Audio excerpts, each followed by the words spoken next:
गुरु मेरी पूजा जय हो गुरु भगवान ते गुरु मेरा पार ब्रह्म गुरु भगवान गुरु मेरी पूजा जय हो गुरु गोविंदा गुरु मेरा पार ब्रह्म गुरु भगवंता हे गुरु मेरे पूजा गुरु दे गुरु मेरा पार ब्रह्म गुरु भगवान गुरु मेरी पूजा ओ गुरु गोविंदा जय हो ओ गुरु मेरा पार ब्रह्म गुरु भगवंता गुरु मेरा देव अलग अभेव गुरु मेरा देव अलग अभेव सर्व पूज चर गुरु सूर गुरु मेरी पूजा जय हो गुरु गोविंदा गुरु मेरा पार ब्रह्म गुरु भगवंता गुरु मेरी पूजा गुरु गोविंद गुरु मेरा पार ब्रह्म गुरु भगवंत गुरु मेरी पूजा सभी बहुत सी गई गुरु गोविंदा गुरु मेरा पार ब्रह्म गुरु भगवंता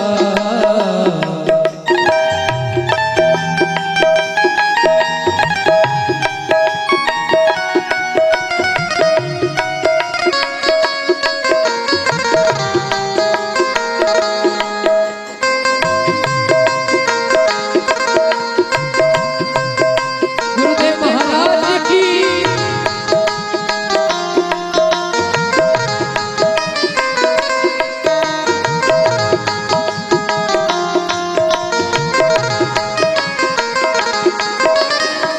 ओ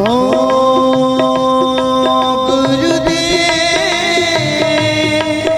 ओ हो गुरुदेव गुरुदेव गुरुदेव ओ गुरुदेव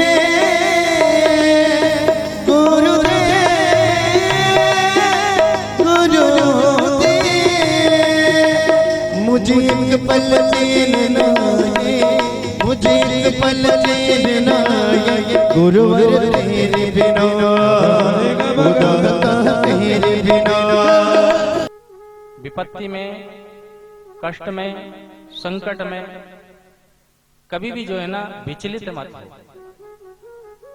निश्चित रूप से आज जो संकट है वो कल वो आज संकट कुछ दिन का है, कुछ महीने का है, कुछ वर्ष का है, लेकिन वो संकट मिटेगा। आज अपने बालक की जो है ना सुनीति बड़े प्रेम से पालन पोषण कर रही है। जहाँ सत्संग होता है वहां जाकर के नहीं अपने बालक के साथ में और सत्संग में जा रही है, कथाओं में जा रही है, यज्ञ अनुष्ठान में जा रही है, भगवान के भजन कर रही है, नित्य प्रतिदिन जो है मंदिर में जा रही है। तो मंदिर में जाने वाली माँ की जो संतान है उसके संस्कार सात्विक है। लेकिन आज जो है सुरुचि जो है मात्र अपने राजमहल में रहती है। जब राजा नीर होता है तब जो है अपने सिंहासन पर बैठ करके स्वयं जो है ना अभिमान से जो है अपने मंत्रियों को और प्रजा को आदेश दे रही है। अहंकार की संतान क्या होगी आपने कल सुना ही होगा। दक्ष की पुत्री सती को प्राण त्यागना पड़ा। अहंकार के कारण से ही प्राण त्यागना पड़ा। आज एक दिन जो है कथा विदित है कि ध्रुव के मन में आया मां मेरे पिता भी है। कौन है? मां को बताना पड़ा कि राजा तेरे पिता है। आज राजा की गोद में बैठने के लिए ध्रुव जो है हट करने लगा, जिद करने लगा माँ ने कहा चले जा, क्योंकि उसको इतना विश्वास थोड़ी था कि जो है ना इतना बालक के साथ भी अन्याय कर देगी। जीवन में ध्यान रखना, ये हमारे परिवार की भी कथाएं, ये मात्र कथाएं सुनने का ही नहीं है। आपकी यदि कोई कहा सुनी हो जाए घर में, तो वो जो दुश्मनी है, जो बैर है, जो द्वेष है, जो द्रोह है, वो मात्र बड़ों तक रखना, बच्चों तक मत रखना।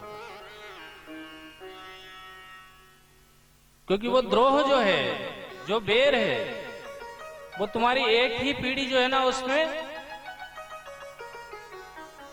द्रोह करके नहीं और जो है समाप्त हो जाएगी। लेकिन यदि बच्चों में भी वो द्रोह आ गया तो समझ लेना कि आने वाली जितनी भी पीढ़ी है फिर जो है एक नहीं हो सकती। जैसे बैठने का प्रयास किया आज सुरुचि, राजा ने तो हाथ बढ़ा दिया बैठने के लिए, लेकिन सुरुचि ने रोक दिया।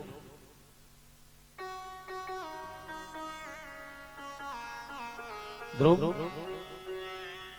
यदि तू पिता की गोद में बैठना चाहता है, राजा की गोद में बैठना चाहता है, तो तपसाराध्य पुरुषम तस्यैवानुग्रहेण में जा और जाकर के तपस्या कर। और तपस्या करने के बाद में जब जो है ना भगवान प्रसन्न हो जाए, तब भगवान से ये वरदान मांगना कि गर्भे त्वं साधयात्मानम्। भगवान से प्रार्थना करना कि हे भगवान, मुझे जो है सुरुचि के गर्भ में से जन्म देना, जिससे कि मैं जो है उत्तानपाद राजा के गोद में बैठ जाऊं। अब इतनी बात को कहां समझने वाला था, जिद की छोटे से बालक ने, और रोता रोता अपनी माँ के पास आ गया। माँ से कहने लगा कि माँ, आज मैं अपने पिता की गोद में बैठना चाहता था, लेकिन मेरी जो है विमाता ने मुझे रोक दिया। माँ तो समझती थी। माँ ने कहीं छोटे से बालक को जो है ना उल्टा सीधा ऐसा नहीं बोला कि हम तेरी माँ ही खराब है। माँ ने बड़े प्रेम से कहा कि निश्चित रूप से जो है ना उसमें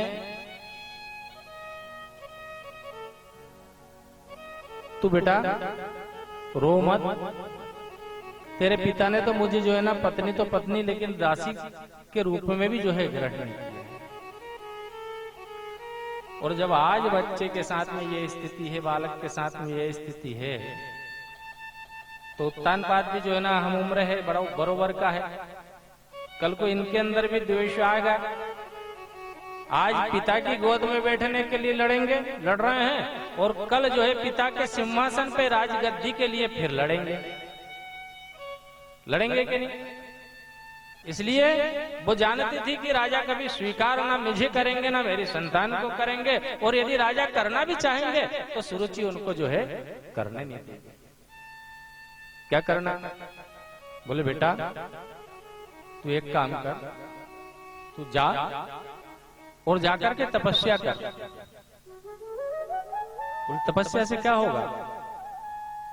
बोले तेरे दादा ने भी तपस्या की है, मनु और शत्रुपा ने तपस्या की है। मनु शत्रुपा के प्रियव्रत उत्तानपाद, और उत्तानपाद के हैं ध्रुव। तो तेरे दादा ने भी तपस्या की है, और तपस्या करके इस भूमंडल के राज्य पे जो है अधिकार प्राप्त किया है। पूरे भूमंडल के राजा हुए राजा मनु। और तेरे परदादा ने भी तपस्या की है। जब भगवान विष्णु के नाभि कमल से उनका जन्म हुआ, उत्पन्न हुए, जब उनसे कहा कि सृष्टि का विस्तार करो, तो बोले सृष्टि का विस्तार कैसे करें? तो बोले जो है आप जाकर के तपस्या करो। तपफल रचहि प्रपंच विधाता। तपस्या में वो शक्ति है। आज हम भी यहाँ बैठे ना, तो ये बाबा की कृपा से बैठे, हनुमान जी महाराज की कृपा से बैठे।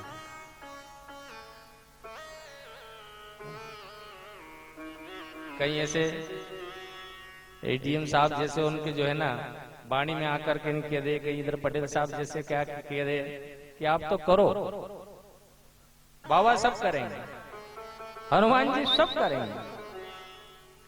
लेकिन जीवन में यदि प्रहलाद की तरह विश्वास है आपको कि हाँ भगवान मेरा है और भगवान मेरे साथ है, और मैं जो करूंगा उसको जो है परमात्मा पूर्ण करेगा, तो निश्चित रूप से चाहे वो जड़ में भगवान नहीं है, लेकिन खंबे से भी भगवान पैदा हो जाएगा।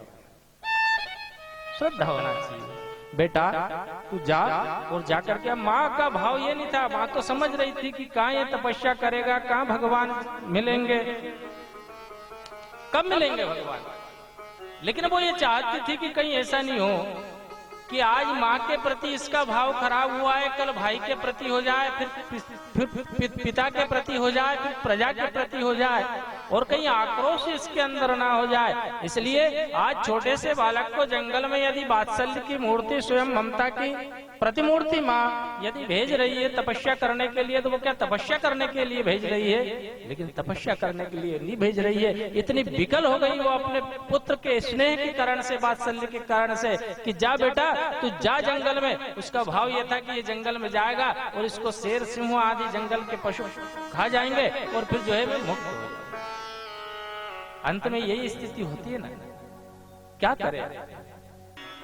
आज ध्रुव अपने घर से निकल लिया टाटू जी, और निकलने के बाद में जो है ना, कहाँ मिलेंगे भगवान, माँ से पूछने लगा। अब कहाँ बताए भगवान कहाँ मिलेंगे। बोले बेटा भगवान सर्वत्र विद्यमान है,